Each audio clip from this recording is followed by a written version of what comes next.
deserves a real choice in the next election, and it has become clear to me that if I'm having to fight internal battles, I cannot be the best option in that election. Mes chers amis, comme vous savez, je suis un fighter.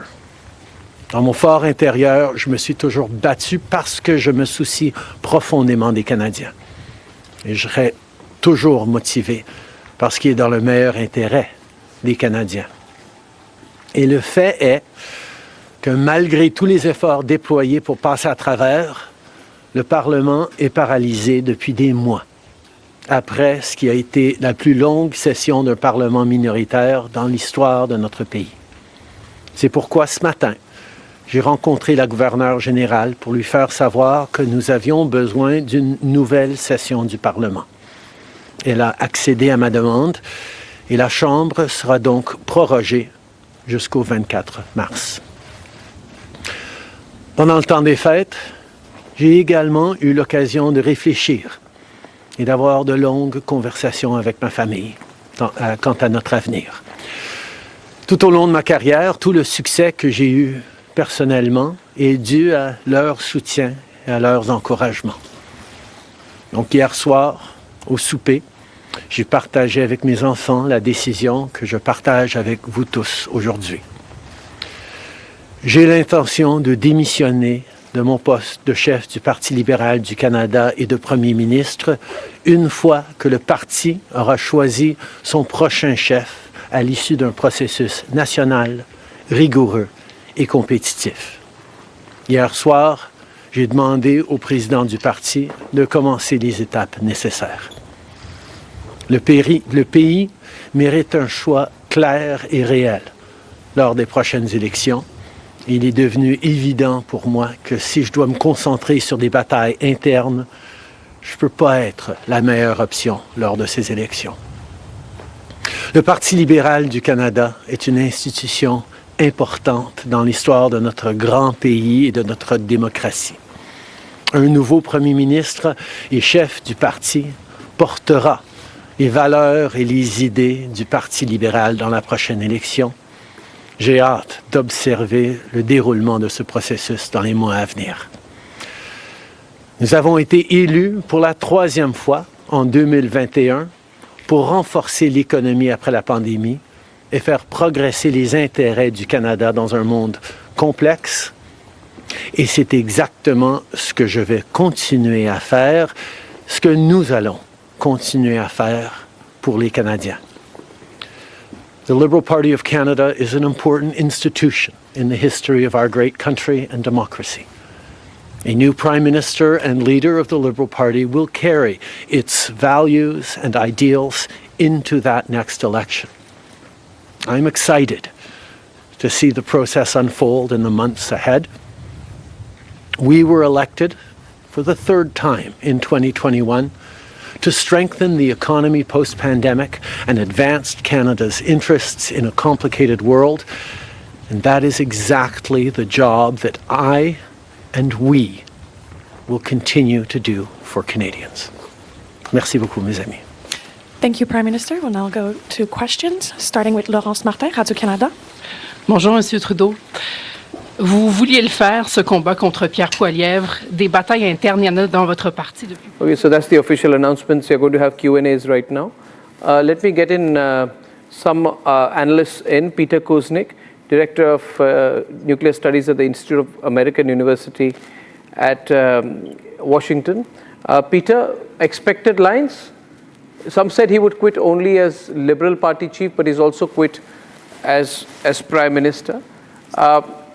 When did his luck begin to run out, in your view? Did he have any options left?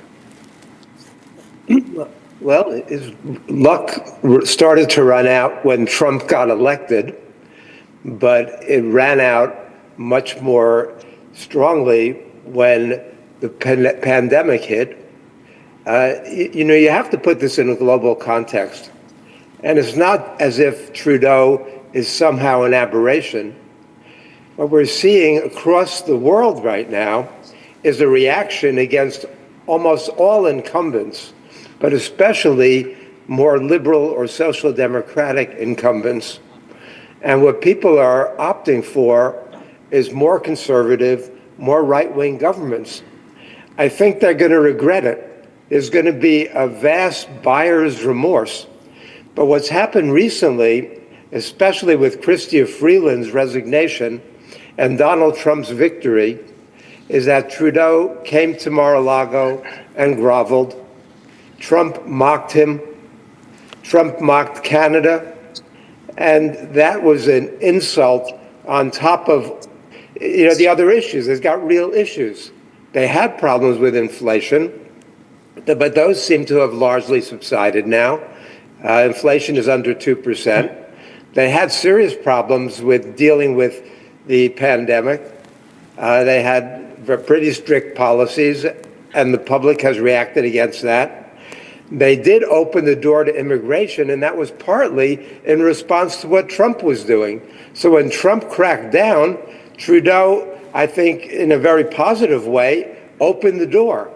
But what we've seen over and over again is that that policy ultimately backfires because right-wing populists are able to exploit it. And it happened in Canada as well. So in some ways, Trudeau is paying the price for having done a lot of good things, but he's got a bit of a, I don't know about image, but I don't know, maybe we in India look at it particularly from the perspective of his having been one of the greatest supporters of Khalistani terrorism, and that is our skew. That's how we look at it. You see, Jeff, I'd like to go to Jeff Bellinger next, who's joining us, I think, from Toronto. Jeff, how are you viewing this? We in India are looking at this as good riddance to a Prime Minister who was clearly pro-Khalistani terrorists from our perspective. How is it being viewed there? This is a great day for Canada.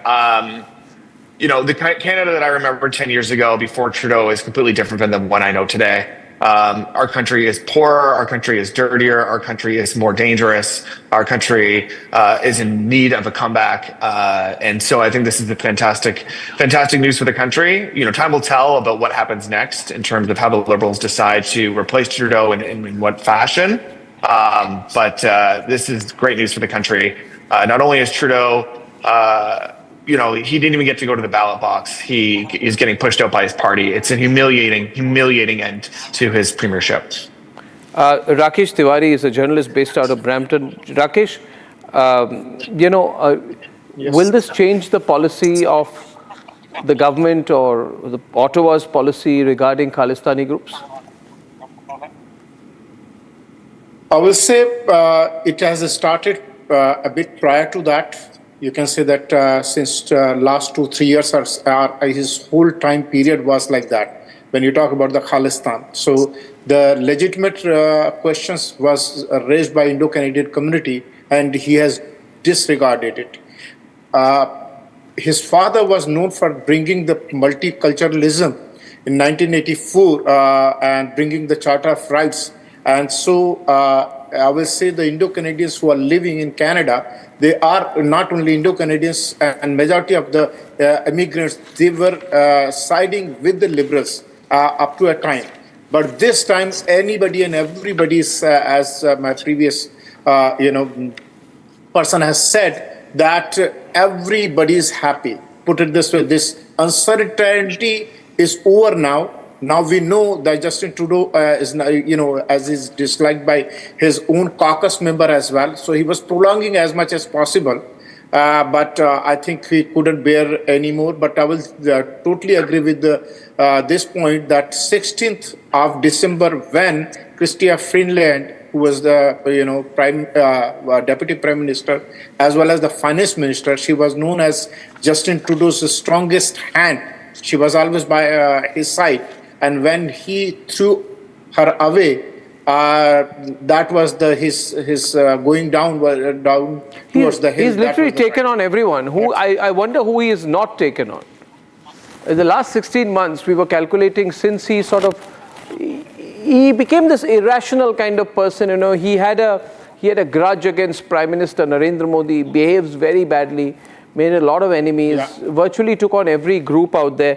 Anis Faruqi, how do you view this, Anis? He's a journalist based in Canada. Anis. Yeah, Arnab, basically I agree with my friends that Canada is happy that Mr. Trudeau, who was not performing well, is no more from Canadian point of view. It has nothing to do with any external factor of Khalistan or Modi ji or anything. Liberal Party was recently like a house of cards falling apart, and No, but he was using what he perceived to be a battle with India. He was using it to position himself. On the foreign front, yes, but this is not the cause. No, from a political domestic front, I meant. Let me get Shiv on this. Wasn't he doing that, Shiv? Was Justin Trudeau not using his sort of fight with the Indian government, fight with Modi, to position himself to get Khalistani votes, to appeal to certain sections in Canada? Yeah, if you look at his foreign policy, I think he miserably failed not only with India, but also with China, and also with the United States, and also with Saudi Arabia. I mean, the relationships that we had previous to Justin Trudeau with those countries was much, much better. And then for whatever reason, I don't think he understood the bigger things of the foreign relations, the international trade. And the funny thing is, Canada is a trading nation. We export almost 80% of everything we make. So that should be first. I don't think he put Canada first, and he started putting his personal, whatever, if he did like somebody, his personal interest first. And I think that was his downfall. And once he dug that hole, especially with respect to the Khalistani issue, he went further and further, and he didn't know how to get out of it. And that's made situation, not only like Canadians knew what he was doing, even the world didn't know what to expect from Canada and what their stand was. So this confusion actually hurt us in good standing all over the world, and also in relation to when we are negotiating trade agreements. I mean, North American Free Trade Agreement was a great, great trade agreement. And then when he came in, when Trump was there first time, he opened it. And he squeezed out a lot of benefits in his favor. Now he's saying the same thing. I'm going to come in, I'm going to put 25% tariff on all Canadian goods. And when Justin went to see him, and he referred to him as a governor, that's an insult. So I agree with what the panelists have said, is that this guy, as far as foreign policy went, international trade goes, it was not, beacon to be held up. He was probably the worst, I would say, prime minister as far as international trades went. Absolutely. Well, I think Rakesh wanted to come in there. I'm very keen, Rakesh, to get a sense of how this is going to be viewed by the Indian community in Canada.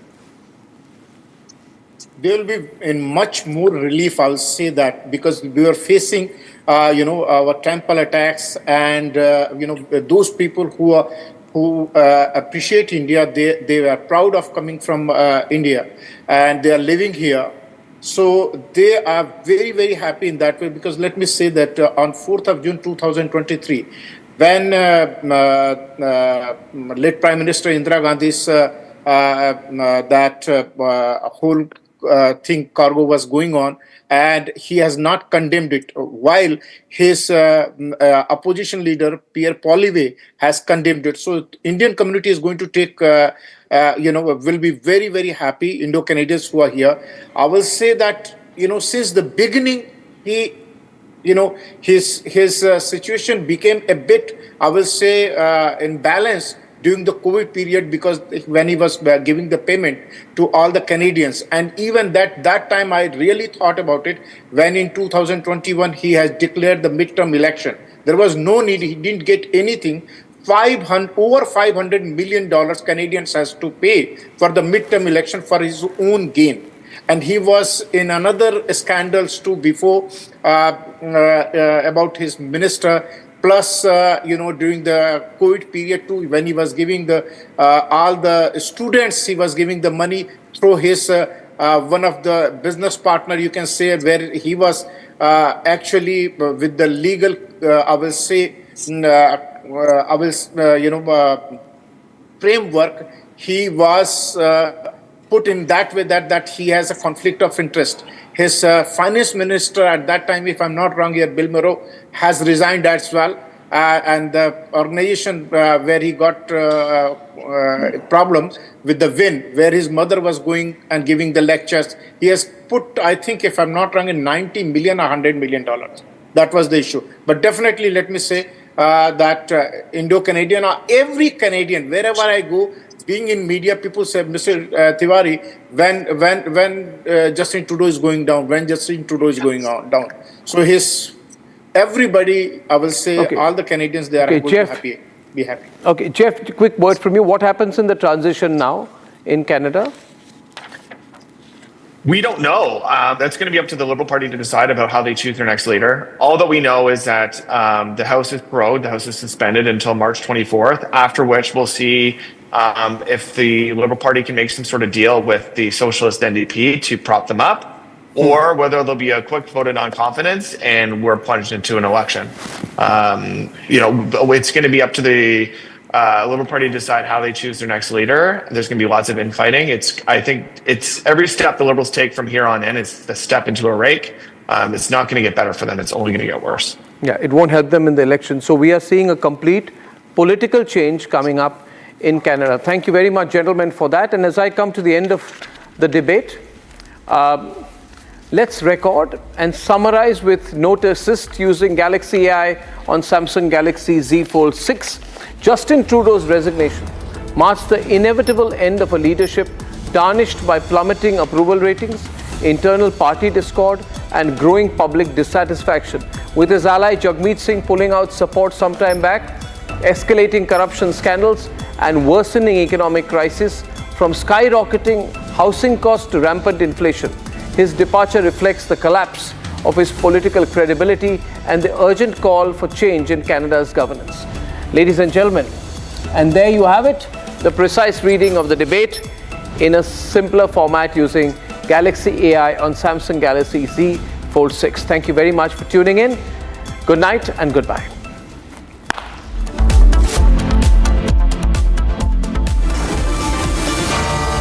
Arnab will be right back with the debate.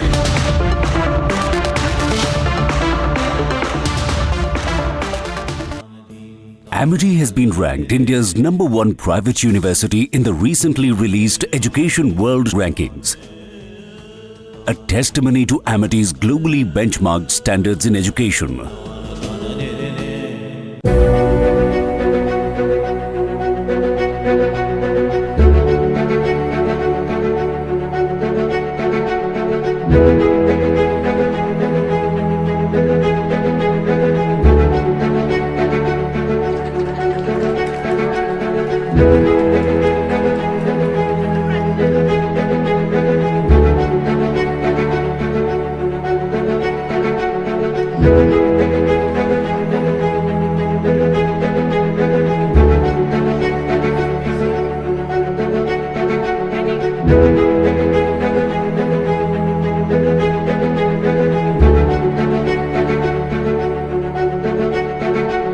Thank you.